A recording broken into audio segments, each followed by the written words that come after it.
Hello student. आज हम कुछ टॉपिक्स को कवर करेंगे जिसमें है ओजोन, ओजोन छिद्र या ओजोन रिक्तीकरण और अम्ल वर्षा। तो ये topic electrical and electronics 6 same में फर्स्ट यूनिट में है और मैकेनिकल फोर्थ सेम में ये 7th यूनिट में है। तो ओजोन जो है, देखो स्ट्रेटोस्फियर जो एक भाग है हमारा वायुमंडल का, इसके ऊपरी भाग में कुल ऑक्सीजन का 90% भाग मौजूद है। यानी कि सबसे पहला हमारा देखो एटमॉस्फेरिक है जिसे हम बोलते हैं ट्रोपोस्फियर, ठीक है। ये 0 से 11 किलोमीटर तक होता है और स्ट्रेटोस्फियर जो है 11 किलोमीटर से 60 किलोमीटर तक। और फिर इसके ऊपर जो है मेसोस्फियर, ठीक है, 60 किलोमीटर से 95 किलोमीटर। फिर इसके ऊपर है थर्मोस्फियर 95 किलोमीटर से 500 किलोमीटर, ठीक है। तो यहाँ पर बोला गया है स्ट्रेटोस्फियर के ऊपरी भाग में, मतलब कि मेसोस्फियर में, ठीक है। यानी कि 60 से 95 किलोमीटर पृथ्वी की सतह से, ठीक है। और यह ओजोन, यह जो ऑक्सीजन है, यह मानव जाति एवं जीव जंतुओं के लिए एक सुरक्षा कवच का कार्य करती है, ठीक है। और सूर्य से आने वाली जो अल्ट्रावायलेट किरणें होती हैं उनको रोकती है, पराबैंगनी किरणें को रोकती है। लेकिन पृथ्वी पर इस गैस का उपयोग संक्रामक, दोषनाशक के रूप में कपड़ों का रंग उड़ाने आदि में किया जाता है। देखो ओजोन की हाइड्रोकार्बन से क्रिया बड़ी खतरनाक हो जाती है, क्योंकि इससे पैदा होने वाली गैसें जो है धूम्र कुहासे को जानलेवा बना देती हैं। देखो सौर विकिरण के कारण ही ओजोन स्ट्रेटोस्फियर के ऊपरी भाग में बनती है, ठीक है। यह गैस खांसी, दमा, सिर दर्द, आँख, नाक एवं गले की बीमारियां बनाती है, उत्पन्न करती है, ठीक है। ओजोन गैस पेड़ पौधों की पत्तियों में प्रवेश करके कोशिकाओं को नष्ट कर देती है और यह पेंट, रबर, बुनाई के धागे एवं रंगों को शीघ्र ही ऑक्सीकृत कर देती है, ठीक है। भूतल पर ओजोन की उपस्थिति प्राणी जगत के लिए अत्यंत ही हानिकारक है, जबकि ऊपरी वायुमंडल में यह गैस प्राणी जगत के लिए एक सुरक्षा कवच का कार्य करती है। गैस की पूर्ति सूर्य से निकलने वाली पराबैंगनी किरणों को अवशोषित कर लेती है, जिससे मनुष्य पर इन हानिकारक विकिरणों के प्रभाव से वह सुरक्षित रह पाता है। देखो पराबैंगनी किरणों को अवशोषित करके ओजोन गैस जो है O2 तथा O में बदल जाती है। दोबारा ये दोनों गैसें संयुक्त होकर O3 यानी ओजोन बना देती हैं, ओजोन गैस बना देती हैं और साथ ही ऊष्मा का भी उत्सर्जन करती रहती हैं।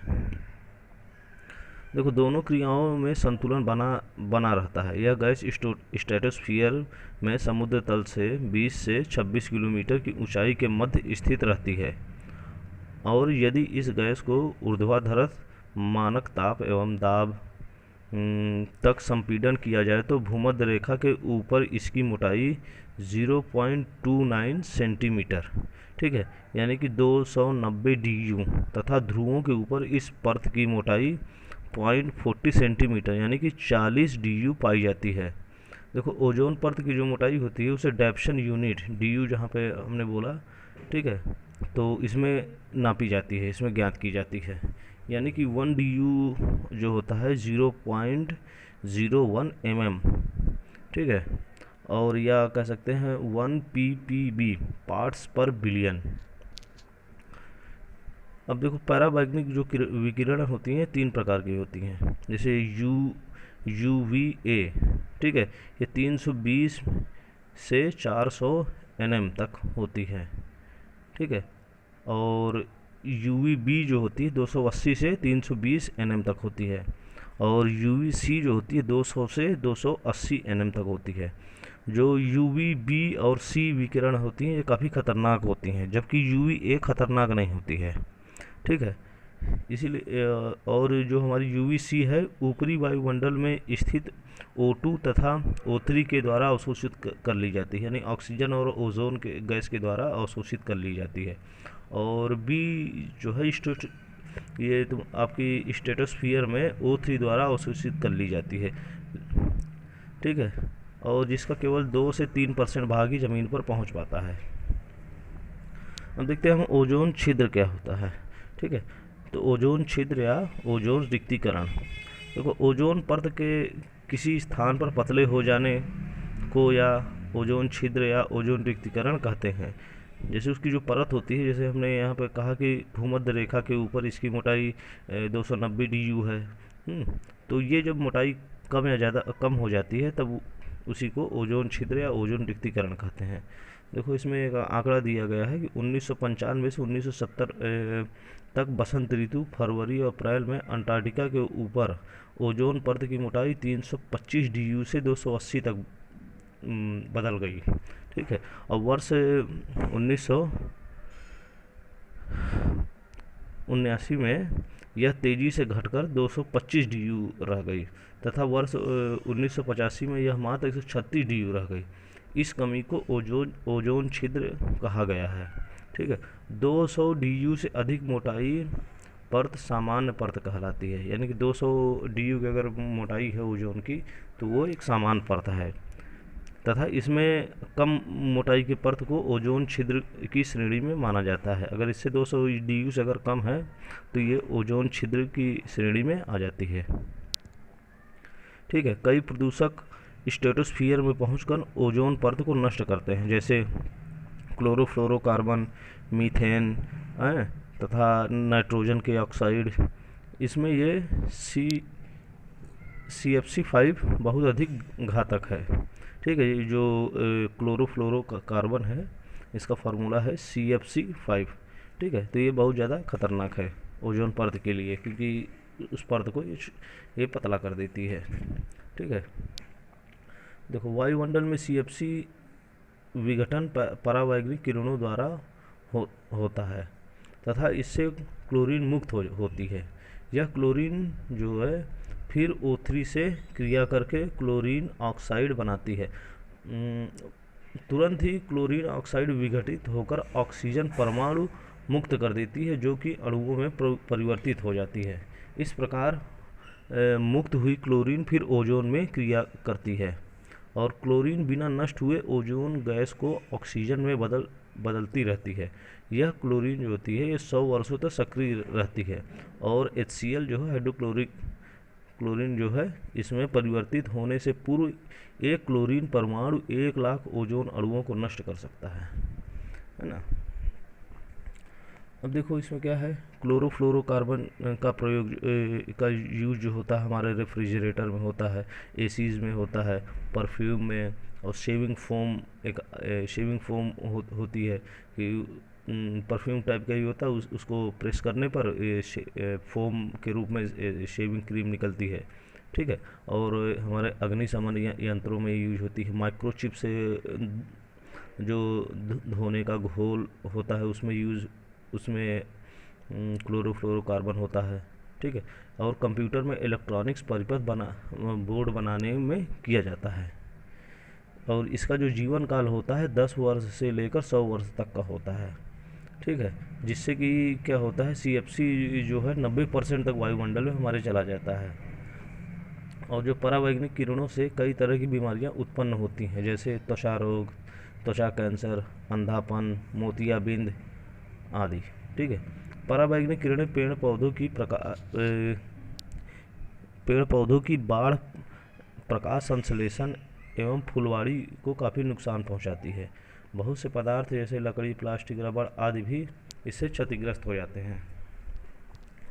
ठीक है, अब देखो तीसरा हमारा टॉपिक है अम्ल वर्षा, एसिड रेन। देखो अम्ल वर्षा में क्या होता है, जो सल्फर डाइऑक्साइड होती है SO2, ये सल्फ्यूरस अम्ल H2SO3 बनाती है। ठीक है, अम्ल वर्षा जल के pH मान को कम कर देती है। यहाँ pH का मतलब है पावर ऑफ हाइड्रोजन। ठीक है, इसके मान को ये कम कर देती है और जब वर्षा जल का pH मान 5.7 से कम हो जाता है तब यह अम्ल वर्षा कहलाती है। यानी कि अगर जो भी बारिश का जल है, ठीक है, अगर उसका pH मान 5.7 से कम है तो ये अम्ल वर्षा, एसिड रेन इसको हम कहेंगे। ठीक है, वायुमंडल में उपस्थित नाइट्रोजन ऑक्साइड गैसें भी वर्षा जल से मिलकर नाइट्रिक अम्ल HNO3 बनाती हैं। ठीक है, और हमारी अम्ल वर्षा कुल 60 से 70% सल्फर डाइऑक्साइड के कारण होती है। ठीक है, और कार्बन मोनोऑक्साइड एवं कार्बन डाइऑक्साइड भी वर्षा जल के साथ कार्बोनिक अम्ल बनाते हैं, जो कि जल को अम्लीय बना देते हैं। और कुछ स्थानों पर अम्ल वर्षा का पीएच मान जो है 2.8 तक पाया गया है। ठीक है, अम्ल वर्षा से होने वाले प्रभाव इस प्रकार हैं, जैसे कि पेड़ पौधों पर प्रभाव। ठीक है, अम्ल वर्षा से पौधे नष्ट हो जाते हैं तथा पत्तों का रंग भी उड़ने लगता है, और पत्तों के क्लोरोफिल की कमी होने के कारण फसल की बढ़त भी रुक जाती है। ठीक है, और जीव जंतुओं पर प्रभाव, इफेक्ट ऑन एनिमल्स। जल में रहने वाले सभी जीव 4 से कम पीएच मान की वर्षा की एक बूंद भी सहन नहीं कर सकते हैं। यानी कि अगर 4 पीएच मान की अगर वर्षा का जल है तो ये एनिमल्स के लिए बहुत ही खतरनाक होता है। और सामान्यतः 6 से कम पीएच पर कई अलगाई एल्जी जैसे कोमल वनस्पतियाँ भी नष्ट हो जाती हैं। और देखो पदार्थों पर प्रभाव, इफेक्ट्स ऑन मटेरियल्स। सल्फ्यूरिक अम्ल एक तीव्र क्रियाशील एवं क्षयकारी है। इसके प्रभाव से लोहे की परत पर नीला यानी FeSO4 और कॉपर की सतह पर हरा CuSO4 एवं एल्युमिनियम की सतह पर सफ़ेद Al2SO4 जम जाता है। यह कपड़े, कागज़ तथा चर्म उत्पादों का रंग उड़ा देती है और इसकी सामर्थ्यता भी नष्ट कर देती है। ठीक है, और अम्ल वर्षा में विशेषकर क्षारीय भवन निर्माण सामग्री जैसे चूना पत्थर, डोलोमाइट, स्लेट, संगमरमर, ये सब खराब हो जाते हैं। इनकी सतह खुरदुरी एवं कमज़ोर हो जाती है। ठीक है, और कैल्शियम कार्बोनेट, कैल्शियम CaSO4 में यानी CaSO3 को यह CaSO4 में बदल देता है, जो जल में घुलनशील होता है। ठीक है।